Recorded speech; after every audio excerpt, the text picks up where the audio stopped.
बचपन से लेकर अब तक हम कुछ ऐसा पढ़ते या फिर लोगों से सुनते आ रहे हैं जो सच नहीं है। उन्हें गलत ही सुनने में इतना मजा आने लगता है कि हम उस झूठ को सच मानने लगते हैं। ऐसी ही कुछ बातों का जिक्र हम इस वीडियो में करने जा रहे हैं। हिंदी काउंटडाउन की इस वीडियो में हम झूठ की धूल हटाकर उन कहानियों के सच से आपको रूबरू करवाएंगे। नए व्यूअर जल्दी से सब्सक्राइब कर लें क्योंकि वीडियो के अंत तक आपके होश उड़ने वाले हैं। चलिए शुरू करते हैं। Great wall of China. चीन की दीवार प्राचीन वास्तुकला का एक उत्कृष्ट उदाहरण है। शायद यही वजह है कि दुनिया भर में, खासतौर चीन में, बच्चों को पढ़ाया जाता रहा है कि धरती पर चीन की दीवार एक ऐसी मानव निर्मित चीज है जो कि अंतरिक्ष से भी दिखाई देती है। क्या आपने भी ऐसा सुना है या ऐसा मानते आए हैं? अगर हाँ तो नासा आपसे सहमत नहीं है। नासा तो इस बात को साफ नकार चुका है। नासा का कहना है कि चीन की दीवार लो अर्थ ऑर्बिट से बिल्कुल भी नहीं दिखाई देती। लेकिन हाँ, अगर क्लाइमेट बिल्कुल साफ हो तो कुछ अंदाजा लगाया जा सकता है। लेकिन ऐसा होने पर सिर्फ चीन की दीवार ही नहीं बल्कि दूसरे बड़े स्मारक जैसे पिरामिड, एयरपोर्ट्स वगैरह भी देखे जा सकते हैं। कुछ लोग ये भी मानते हैं कि चीन की दीवार को नंगी आंखों से चांद से देखा जा सकता है। लेकिन आपको बता दें कि ऐसा कुछ नहीं होता है। जैसे इंसान के बाल को 3 किलोमीटर दूर से देखना यानी कि बिल्कुल नामुमकिन है, ऐसा लोग अमेरिकी चित्रकार रॉबर्ट रिपली की वजह से सच मानने लगे थे, जिसने 1932 से अपने कार्टून फीचर बिलीव इट और नॉट के साथ एक पार्ट बनाया था, जिसमें उसने चीन की दीवार को मनुष्य का सबसे शक्तिशाली काम केवल चंद्रमा से मानव आंख से दिखाई देता है बताया था। ये बात निश्चित रूप से बिना किसी सबूत के कही गई थी, क्योंकि इसके 30 साल बाद यूरी अंतरिक्ष में जाने वाला पहला इंसान बना। इसलिए अगर नंगी आंखों से आपको चीन की दीवार देखनी है तो आपको चांद पर नहीं बल्कि आपको चीन जाना पड़ेगा। लेकिन वहां भी आपको निराशा ही हाथ लगेगी, क्योंकि नॉर्थ बीजिंग के आसपास की दीवार की देखरेख सही की गई है, लेकिन बाकी हिस्सों में अब देखने लायक कुछ नहीं बचा। दीवार की हालत बहुत खराब हो चुकी है। इस दीवार को बनाने के लिए जिस सामान का प्रयोग किया गया था वो भी कुछ खास नहीं था, जिसके कारण आज ये दीवार 1/3 हिस्सा टूट चुकी है। आसपास के गांव के लोग भी अपने काम के लिए ईंट पत्थर दीवार से निकाल लेते हैं। दीवार के पत्थरों को चुराकर या तो आसपास के लोगों द्वारा घर या रोड बना ली गई है या फिर उन्हें 7 से 8 डॉलर में चीनी सभ्यता का प्रतीक बताकर मार्केट में बेच दिया जाता है। 2012 की एक रिपोर्ट के अनुसार 22% दीवार तो बिल्कुल गायब हो चुकी है। आंख के बदले आंख लोगे तो पूरी दुनिया अंधी हो जाएगी। काफी लंबे अरसे से माना जाता रहा है कि ये लाइन गांधी जी द्वारा कभी कही या लिखी गई थी। शायद आप भी यही मानते होंगे, लेकिन सरासर गलत है। इस बात पर बहुत मतभेद है कि क्या गांधी ने ये शब्द कहे थे। दरअसल ये कथन उनके अहिंसावादी व्यक्तित्व पर सटीक बैठता है। शायद इसीलिए लोग इसे सही मानते आए और न्यूज डिबेट और सोशल मीडिया पर यदा कदा चिपकाते आए हैं। An eye for an eye only makes the world blind. लेकिन जब येल बुक ऑफ कोटेशन के एडिटर ने गांधी फैमिली से बात की तो वो ये बताने में असक्षम रहे कि ऐसा कब हुआ था, न ही कोई सबूत दे पाए। लेखक लुई फिशर ने गांधी जी की बायोग्राफी लिखते समय 2 बार इसी से मिलते जुलते वाक्यांश का उपयोग विभिन्न पुस्तकों में किया, लेकिन गांधी जी की तरफ से नहीं। इसके अलावा ये डायलॉग एक्टर बेन किंग्सले द्वारा 1982 में आई फिल्म गांधी में कहा गया। शायद यही वजह रही होगी कि जो सब इसे सच मान बैठे। नेसीस फोटो। लॉक नेस मॉन्स्टर एक पानी में रहने वाला दानव है जो नेसी के नाम से मशहूर है, जिसकी केवल दंत कथाओं में पुष्टि की गई है। इस दानव के स्कॉटलैंड के लॉक नेस इलाके में निवास करने की कहानियां मिलती है, लेकिन इस जानवर के किसी भी तरह के असली होने के सबूत को खोजने के सभी प्रयास बेकार ही रहे। लेकिन 1934 में तब हड़कंप मच गया जब कर्नल रॉबर्ट विल्सन द्वारा खींची गई एक फोटोग्राफ में यह मॉन्स्टर कैद हो गया। इसकी आज तक एकमात्र तस्वीर खींचने वाले रॉबर्ट विल्सन ने बताया कि वो झील की तस्वीर ले रहे थे तो अचानक से उन्हें मॉन्स्टर बाहर निकलता हुआ दिखाई दे दिया। उन्होंने जल्दी से उसकी 4 फोटो ले ली, लेकिन 2 ही सही निकल पाई और एक ही वर्ल्ड फेमस हुई। फोटोशॉप भी उस समय नहीं था, इसलिए उस फोटो पर सबको विश्वास हो गया और लोगों द्वारा उसके देखे जाने की कई मनगढ़ंत स्टोरीज सामने आने लगी, ठीक भारत के चोटी कटवा की तरह। 60 साल तक सब उसे सही मानते रहे, लेकिन 1994 में इस राज से आखिर पर्दा उठ ही गया। दरअसल वो एक सबमरीन खिलौना था जिसे क्रिस पर्लिंग द्वारा बनाया गया। ऐसा बदले की भावना के चलते किया गया। क्रिस मरमाडुक का दामाद था। इस घटना से पहले मर्माडूक को नेसी के कुछ फुटप्रिंट मिले तो उन्होंने उसे अपने एम्प्लॉयर डेली मेल को दिखाए, लेकिन जब मालूम पड़ा कि फुटप्रिंट नकली है तो उनका मजाक उड़ाया गया।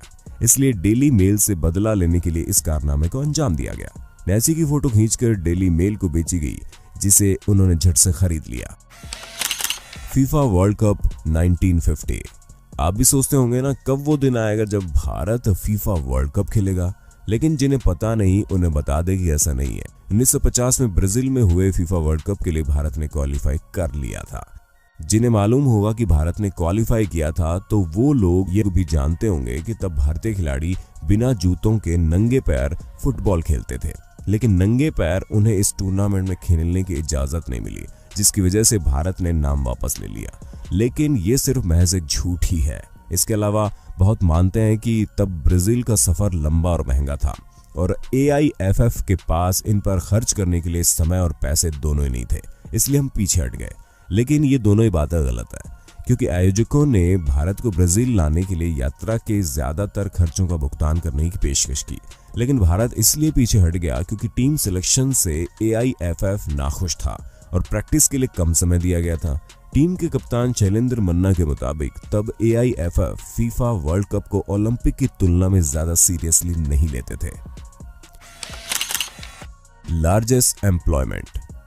आपने भी ये जरूर सुना होगा या खुद दूसरों को गर्व से बताते हुए आए होंगे कि पूरी दुनिया के मुकाबले भारतीय रेलवे विभाग में सबसे ज्यादा कर्मचारी काम करते हैं। दरअसल ये सच नहीं है, क्योंकि जब 2015 में सर्वे किया गया तो मालूम पड़ा इसमें इंडियन रेलवे 8वें स्थान पर है, जिसमें 1.4 मिलियन लोग काम करते हैं। वहीं 9वें नंबर पर इंडियन आर्म्ड फोर्सेस आती हैं, जिसमें 1.3 मिलियन लोग काम करते हैं। सबसे टॉप पर 3.2 मिलियन कर्मचारियों के साथ अमेरिकी रक्षा विभाग है।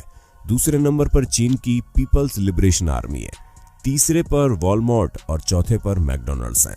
लेकिन 2017 में आई फोर्ब्स की रिपोर्ट के अनुसार इंडियन रेलवे अब 1.54 मिलियन कर्मचारियों के साथ 7वें पायदान पर पहुंच चुकी है। उम्मीद है अब आपकी जानकारी अपडेट हो गई होगी, लेकिन थोड़ा इंतजार कीजिए क्योंकि 4 अभी बाकी है। National sport. हम न जाने कब से NCERT बुक्स में ये पढ़ते आ रहे हैं कि हॉकी भारत का राष्ट्रीय खेल है। हो सकता है आपने इस पर निबंध भी लिखा हो। ये सामान्य ज्ञान की हर किताब में है, प्रतियोगी परीक्षाओं में भी, यहाँ तक कि सरकारी वेबसाइट में भी लिखा है। लेकिन हम आपको बता दें कि देश को 8 ओलंपिक गोल्ड और 1 विश्व कप दिलाने वाले इस खेल को भारत के राष्ट्रीय खेल का दर्जा हासिल नहीं है। जी हाँ, ये हम नहीं, खेल मंत्रालय ने एक RTI क्वेरी का जवाब देते हुए बताया है। 2012 में ऐश्वर्या पाराशर ने प्रधानमंत्री कार्यालय से पूछा कि भारत सरकार ने हॉकी को राष्ट्रीय खेल के रूप में कब माना, लेकिन केंद्रीय युवा मामलों के मंत्रालय के अवर सचिव SPS तोमर ने बताया कि उनके पास ऐसा कोई रिकॉर्ड उपलब्ध नहीं है। इसे सामान्य खेल में राष्ट्रीय खेल के रूप में जाना जाता है। यानी आज से करीब 8 साल पहले ये साफ हो गया था कि हॉकी नेशनल स्पोर्ट नहीं है। लेकिन क्या अभी तक आपको इसकी जानकारी थी? National anthem. अब जो मैं आपको बताने जा रहा हूं ना, उसे जानकर आप पक्का दंग रह जाएंगे। आजादी के इतने दशकों बाद आज भी हम अपने राष्ट्रगान को सही ढंग से ना तो पढ़ते हैं ना ही गाते हैं। चौंके ना?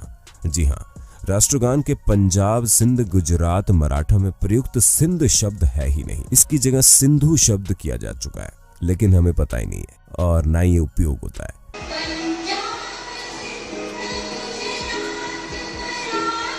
जनवरी 1950 में इसे बदलकर सिंधु किया जा चुका है। दरअसल सिंध अब पाकिस्तान का प्रांत है, इसलिए इसे बदलकर सिंधु कर दिया गया, जो सिंधु नदी का प्रतिनिधित्व करता है। ये नदी है तो पाकिस्तान में, लेकिन बहती भारत की घाटियों यानी जम्मू कश्मीर में। भारत सरकार की आधिकारिक वेबसाइट में भी सिंध नहीं सिंधु शब्द का उपयोग हो रहा है, लेकिन हम आज भी इस पर ध्यान नहीं देते। उम्मीद है आप चौंके नहीं होंगे। ठीक उसी तरह 26 जनवरी, 15 अगस्त और 2 अक्टूबर नेशनल हॉलिडे माने जाते हैं, लेकिन सरकारी रिकॉर्ड में भी इसका कोई आदेश नहीं है जिसमें इन दिनों को राष्ट्रीय अवकाश घोषित करने की बात कही गई हो। पिरामिड और दास। इजिप्ट अपनी कई अतरंगी चीजों के लिए जाना जाता है, जिनमें से एक है पिरामिड। 19वीं शताब्दी तक ये समझा जाता था कि इतने विशाल पिरामिड को बनाने के लिए दासों की मदद ली गई। यहाँ पर मैं आपको बता दूं कि एक शोध से पता चला है कि करीब 20,000 दासों द्वारा एक पिरामिड को बनाने के लिए 23 साल का समय लगेगा। किसी भी देश के पास इतने दास तो नहीं हो सकते जो वो विशाल पिरामिड्स खड़ा कर दे। तो ऐसा कैसे हो सकता है कि केवल कुछ हजार दासों ने मिलकर इतने विशाल पिरामिड खड़े कर दिए हों? फिर 20वीं शताब्दी में ये माना जाने लगा कि सोसाइटी के एक छोटे से भाग ने दासों संग मिलकर पिरामिड खड़े किए, जिनमें पेशेवर श्रमिक और वास्तुकार शामिल होंगे। लेकिन हकीकत ये है कि केवल कुछ हजार दासों, श्रमिकों और वास्तुकारों ने ही नहीं बल्कि पूरे देश ने मिलकर इसमें मदद की होगी, जिनमें इन सब के अलावा आम लोग भी शामिल होंगे। जैसे सोसाइटी के एक भाग ने पिरामिड्स बनाए होंगे, एक भाग ने उन तक सामान वगैरह पहुंचाया होगा, एक भाग दूर दूर से पत्थर वगैरह लाए होंगे, एक भाग ने इनके लिए खाना पानी जुटाया होगा। पृथ्वी पर मौजूद इस अजूबे का निर्माण सोसाइटी का एक छोटा सा भाग या कुछ हजार या लाख मजदूरों के बस की बात नहीं है। सेक्युलरिज्म। आज भी लोग ऐसा मानते हैं कि भारत 1947 में सेक्युलर हो गया, लेकिन अगर इतिहास के पन्नों को पलटा जाए तो समझ में आता है कि 1947 में हिंदुस्तान का बंटवारा ही धर्म के आधार पर किया गया। लेकिन कुछ अक्लमंद है वो मानते हैं कि 26 जनवरी 1950 में जब संविधान लागू किया गया तब भारत को सेक्युलर घोषित किया गया। लेकिन हम आपको बता दें, ना 1947 में और ना 1950 में सेक्युलर शब्द 42वें संविधान संशोधन द्वारा सन 1976 में जोड़ा गया।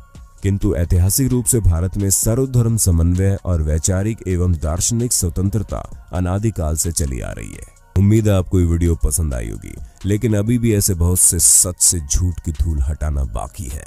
इसलिए पार्ट 2 देखने के लिए ज्यादा से ज्यादा कमेंट कीजिएगा और वीडियो को लाइक और शेयर करना मत भूलना। नए यूजर जल्द से जल्द चैनल को सब्सक्राइब तो कर लें।